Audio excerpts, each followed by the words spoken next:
Welcome to another deep dive. Today, we're going to be checking out Tilray Brands, Inc. Yeah, Tilray. Now, you might recognize the name from their cannabis products. Of course. But hold on to your hats, because they're also in the world of craft beer, Interesting. wellness, and get this, even entertainment. Wow.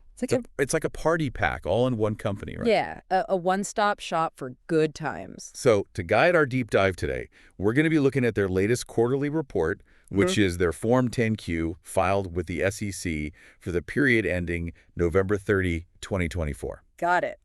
What really intrigues me is how Tilray's kind of shooting for the stars here. Yeah, they're They want to be way more than just a company with a bunch of random products. going for that lifestyle brand, huh? They are. They're trying to build a full-blown premium lifestyle brand. That's right. And that's actually It's ambitious. it is. It's a big goal. And it kind of reflects, a bigger thing we're seeing in a lot of industries, this shift, right? Yeah. So instead of just focusing on individual products, companies are creating these houses of brands I see, yeah. to try to curate, a whole experience for the customer, not just a product. Okay, so we're not just talking about selling weed and beer here. It's A bigger. whole vibe. Yeah, exactly. Whole vibe. So what's the game plan behind all this? What's the strategy? So they lay it out pretty clearly in the 10Q report.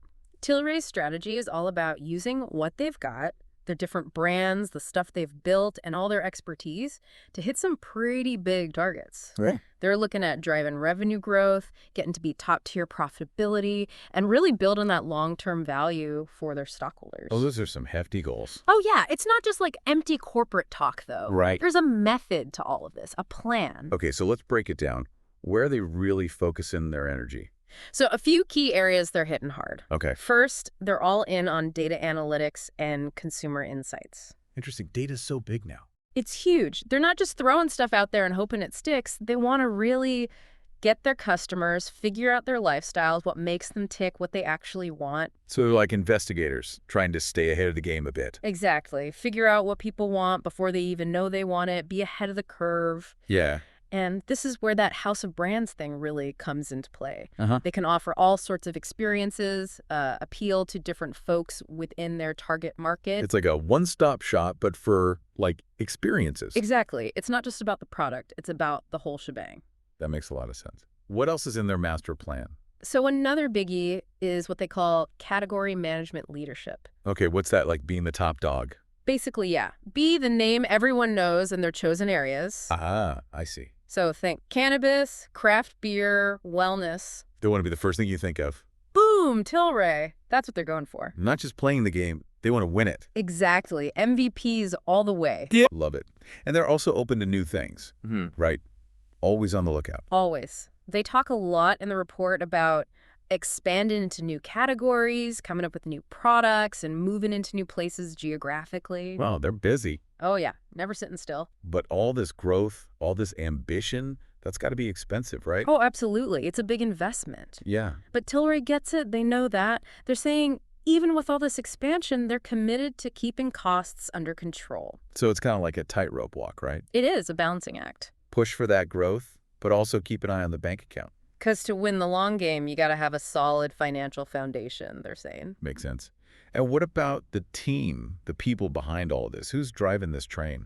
They've put together a pretty impressive crew, actually. Okay. Mixed in folks who know cannabis inside and out with veterans from the beverage and wellness worlds. So they're bringing in the big guns from different industries. It's a power combo, giving them that wide view and the know-how to navigate all these different areas. That's smart, like having all the right tools in your toolbox. Exactly. They're setting themselves up for success with that kind of talent. All right, so we've got the big picture strategy, the game plan.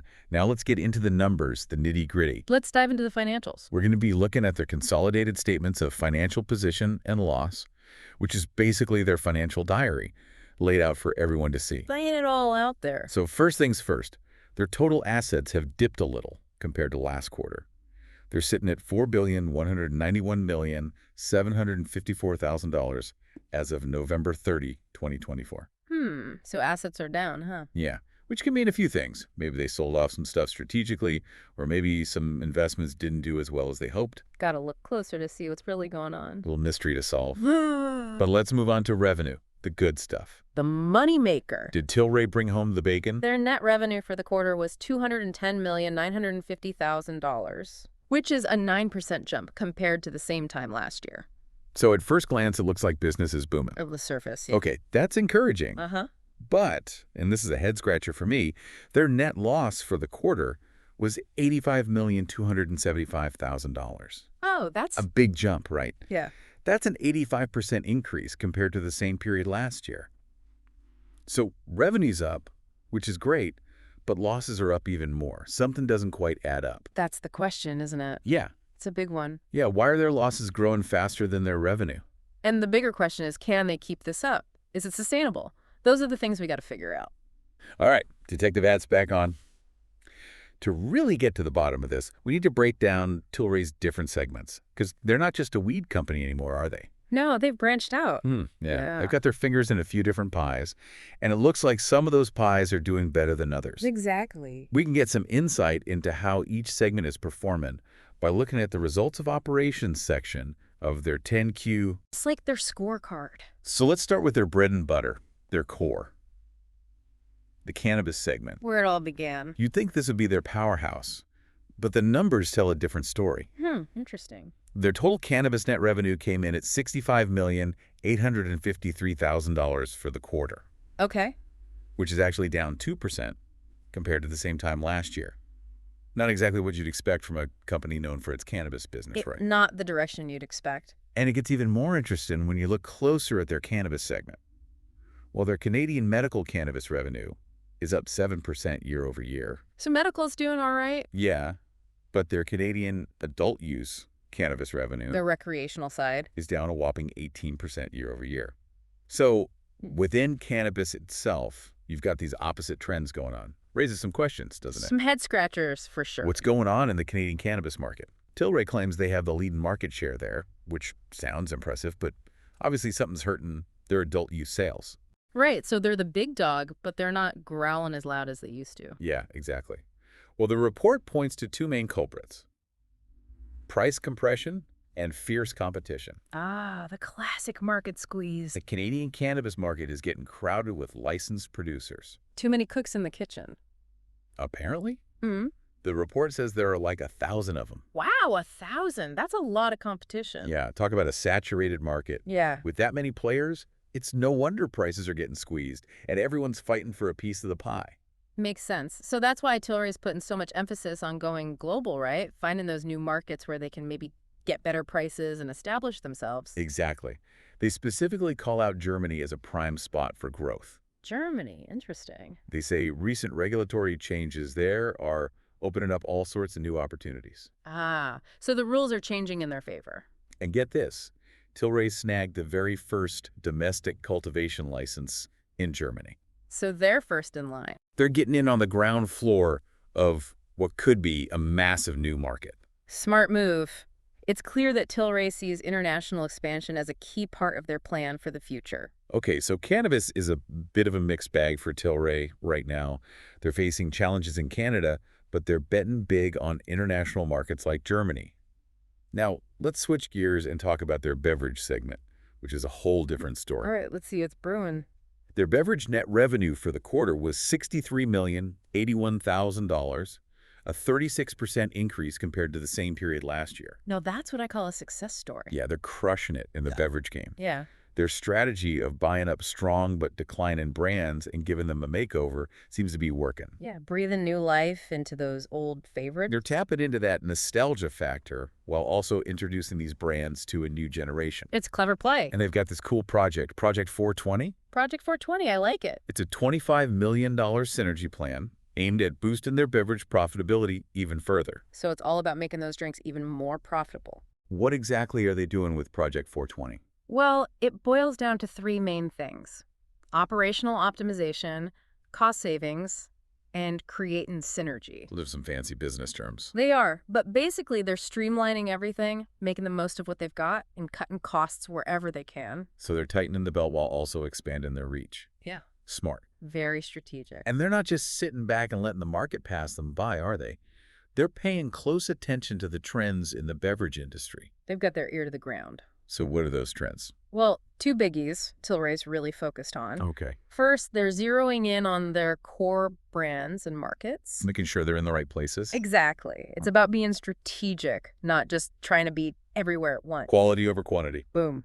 And the second trend they're riding is innovation. Ah, so they're getting creative. Oh, yeah, they're tapping into that growing demand for alternative drinks. Stuff like hemp-derived Delta-9, HDD9. I'm hearing a lot about that. It's hot right now. Yeah. Non-alcoholic beverages, flavored malt beverages, energy drinks. They're covering all the bases, trying to offer something for everyone. It's like a beverage buffet. Exactly. Something for every taste. I'm curious about the performance of some of their specific brands. The report called out Breckenridge Distillery and their success with bourbon, especially their expansion efforts. What's the scoop there? Breckenridge is a great example of Tilray playing the market trends smart. Okay. Bourbon, it's a pretty resilient part of the spirits world. People love their bourbon. Oh, yeah. Demand stays strong even when the economy's a little shaky. Right. So by focusing on whiskey and making Breckenridge bigger, Tilray's tapping into a market that's reliable and could be very profitable. It's like investing in a sure thing. It sounds like they've got a winning formula there. All right, so far we've covered cannabis, which is facing some hurdles, and beverage, which is a bright spot for Tilray. Now, what about their other segments, wellness and distribution? What's their role in the bigger picture? We'll touch on those briefly, but it's important to note that they're bringing in less revenue compared to the big guys, cannabis and beverage. Fair enough. We'll save a deeper dive into those for another time. Sounds good. We can't ignore the elephant in the room any longer, though. We got to talk about those growing losses we saw earlier. Even with the success they're seeing in beverage, their overall losses are still going up. That's got to be a little worrisome, right? It definitely raises some eyebrows, yeah. It does. We need to understand what's driving those losses and whether this is a sustainable trend. Got to figure out if it's a bump in the road or a bigger problem. Exactly. So let's put our detective hats back on and take a closer look at the operating expenses breakdown in their financial statements. The first thing that jumps out is their selling expenses. They're up a massive 113%. What's going on there? Well, if you connect it back to their overall strategy, it kind of starts to make sense. Right. Tilray's in major expansion mode, Yeah. and expansion costs money, plain and simple. Yeah, of course. Whether it's marketing new products, building out those distribution networks, or moving into new markets, all that growth comes with a big price tag. So it's like they're investing heavily in their future, and those investments are showing up as increased expenses right now. Exactly. They're playing the long game. It's a bit of a gamble, though, hoping those investments will pay off down the road. Every big move has some risk. True. What about their restructuring costs? Those are up 159%. What's fueling that increase? That's mainly because of their recent acquisitions, especially in the beverage world. Ah, that makes sense. You know, bringing new businesses into an existing company structure. Yeah. It's messy, it's complicated, and it can be pricey. You've got to deal with redundancies, implement new systems, and figure out how to blend different company cultures. It's like trying to fit square pegs into round holes sometimes. Sometimes it's like that. But it takes time for those new businesses to get settled in and start contributing positively to the bottom line. They're going through some growing pains. Yeah, absorbing those new companies and trying to make them fit. Short-term pain for long-term gain, hopefully. Fingers crossed. But there is one bit of good news in this operating expenses breakdown. Their litigation costs are down 70% compared to last year. Oh, well, that's a nice change of pace. Right. Legal battles can be incredibly expensive. Drain your resources. So this is definitely a win for Tilray. It could mean they've settled some legal issues, which frees up resources for other things. It's like they dodged a bullet, financially speaking. Yeah, dodged a bullet. But even with that good news, the overall picture is still a little shaky. Their losses are increasing, and it's not clear if their growth strategy will be enough to offset those losses in the long run. Yeah, gotta keep an eye on that. And this is where things get a little more complicated. We need to look at some financial metrics that might not be familiar to everyone listening. Tilray uses something called adjusted EBITDA as a key performance indicator. Adjusted EBITDA, that's a mouthful. It is right. Yeah. Can you break that down for us? What is it and why are they using it? So adjusted EBITDA stands for adjusted earnings before interest, taxes, depreciation, and amortization. Okay, still a mouthful. Still a mouthful, yeah. But basically, it's a way for companies to show their profitability in a different light by taking out certain expenses that might not reflect their day-to-day operations. It's like filtering out some of the noise. Exactly. They're removing things like one-time costs associated with acquisitions or restructuring, as well as non-cash expenses like depreciation. So it gives you a clearer picture of how the core business is doing. Right. But it's important to understand what's being excluded and why. It's not the whole story. It's a piece of the puzzle, but not the whole picture. Exactly. So what does Tilray's adjusted EBITDA tell us about their performance? Well, even their adjusted EBITDA is down 11% year over year. So not great. Which suggests that under the surface, they're still facing some challenges, even with the revenue growth we saw in beverage. It's a mixed bag, and we got to look at both the good and the bad. This has been a fascinating deep dive so far. Tilray is a complex company, operating in multiple industries, each with its own unique quirks. We've seen some clear victories, like their thriving beverage business, but also some areas of concern, like those growing losses and the tough times in the Canadian cannabis market. It's a roller coaster, that's for sure. We'll be back in part 2 to dig into Tilray's plans for the future and what risks they might run into along the way. Stay tuned for the next chapter. Don't go anywhere.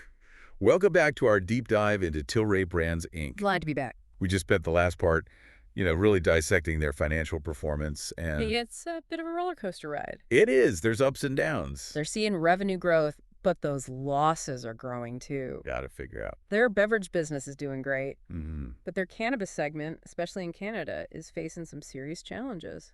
It's like they're trying to, balance that aggressive growth with keeping things financially stable, which Right.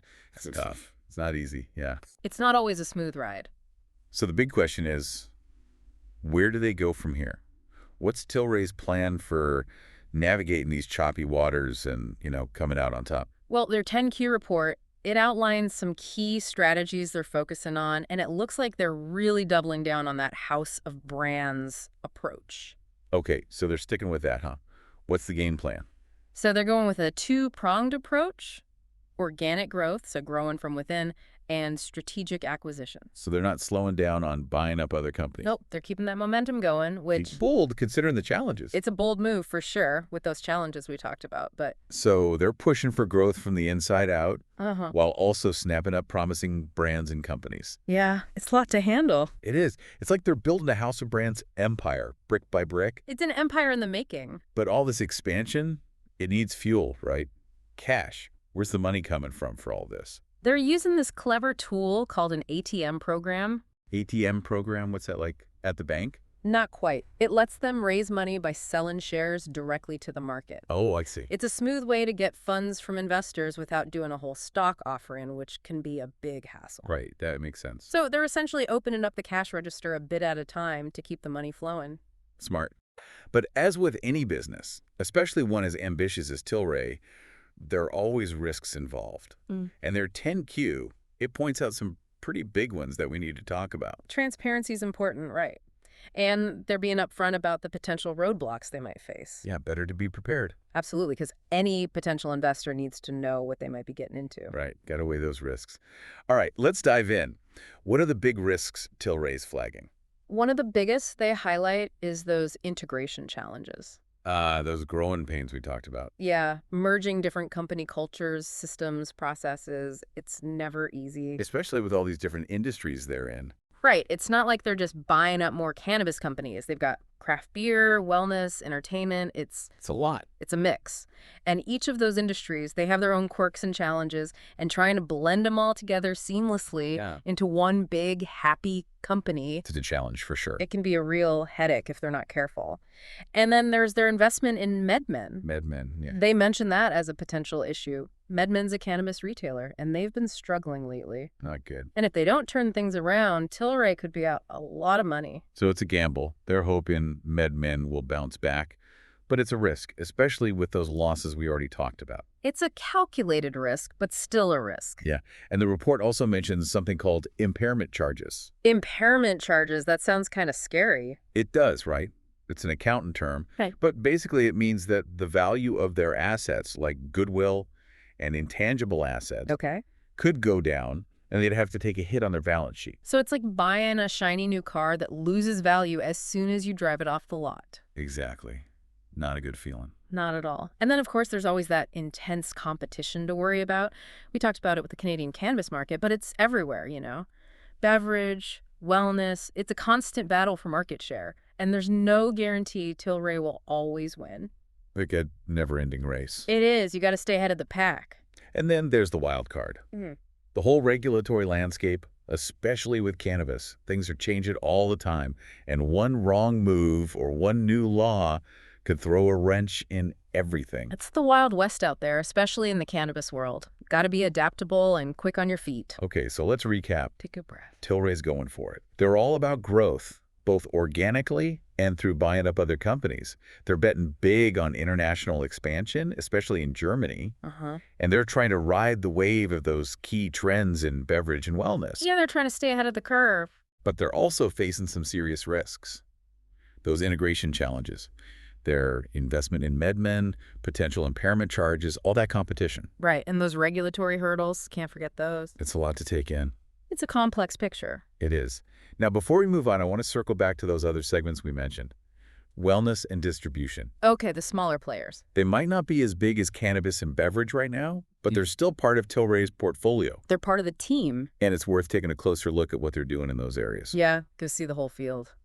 So what about their wellness segment? What kind of products are they offering, and what's their game plan there? So they're focusing on things like hemp foods and CBD wellness solutions. So deeping into that health and wellness trend. Big time. People are really into natural and plant-based products these days. And Tilray's positioning themselves as a provider of healthy and sustainable alternatives. Makes sense. They're trying to be a leader in the wellness space, but not just with cannabis, with a whole range of products. Exactly. Broadening their reach. And what about their distribution segment? What's their role there? So distribution, it's all about the logistics and the wholesale operations, mostly in Canada and Europe. So they're like the delivery guys. Kinda, but on a much bigger scale. They're building the infrastructure to get all their products out there efficiently. So they're not just selling stuff, they're building the network to make sure it gets to the consumers. It's like they're laying down the tracks for their train to run on. Right, they're creating a system that supports all their ambitious plans. It's a smart move, giving them more control over their supply chain and letting them react quickly to changes in demand. All right, so we've covered a lot of ground. Their overall strategy, the financials, the key segments, those risks they're facing. We've laid out the pieces of the puzzle. But now we need to put those pieces together and see what the bigger picture looks like. Is Tilray on the right track, or are they headed for trouble? We'll tackle that in part 3 of our deep dive. The grand finale. Don't miss it. Welcome back to the deep dive. It's good to be here. We've spent the last 2 parts, really getting into the weeds with Tilray Brands, Inc. Yeah, we've analyzed their big vision, their strategy, examined how they're doing financially, some numbers, and looked at all their different parts from cannabis to craft beer, even wellness. It's a lot. It's been a journey, that's for sure, trying to figure out this company with all its twists and turns. Yeah, they're definitely keeping us on our toes. But now we're at the point where we got to ask that big question. The one everyone's thinking. The $1 million question. Yeah. What does it all mean? Right. We've gathered all this info. Yeah. Time to connect the dots. Exactly. Based on everything we've learned, what's the future looking like for Tilray? Well, it's kind of like a mixed bag, isn't it? Yeah, for sure. You've got those clear wins, like their beverage business. It's killing it. That 36% growth in revenue year over year, that's not nothing. It's a real success story. Shows their strategy of buying up brands and giving them new life. It's working. They're tuned in to what people want. Yeah, like those alternative drinks we talked about. And they're riding that wave. It's paying off big time. But we can't forget about the other side of the coin. The losses. Those losses, even with their, adjusted numbers, those adjusted EBITDA figures, they're still there. They're still a concern. And those risks, especially the integration challenges and that MedMen investment, they're big question marks. Legitimate concerns for sure. It feels like they're walking a tightrope. They are trying to grow fast, but also manage all those risks, keep their finances in check. That's tough. It's a tough balancing act. Only time will tell if they can pull it off. So for you listening out there, why should you even care about all this? What does Tilray's story tell us about the bigger picture? Well, I think Tilray is a really good example of what's happening across a lot of industries right now. Yeah, I'm not alone. Cannabis, beverage, wellness, they're all changing so fast. And Tilray's right there in the thick of it. Exactly. They're dealing with the same challenges and opportunities that lots of businesses in these markets are facing. So by understanding Tilray, their wins and their struggles, you get a better sense of how these whole industries are evolving. It's like a case study. Yeah, and if you're thinking about investing in Tilray or any company in these spaces, well, This deep dive has hopefully given you some food for thought. Some tools to make smarter choices. Knowledge is power. Now, if you really want to get into the nitty-gritty, we encourage you to go check out Tilray's full 10Q report. It's out there on the SEC website.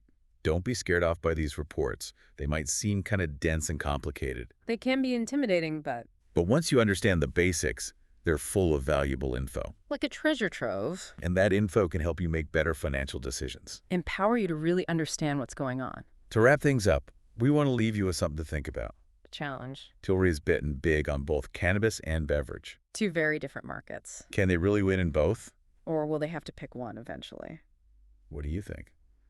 Thanks for joining us on this deep dive into Tilray Brands, Inc. It's been a pleasure.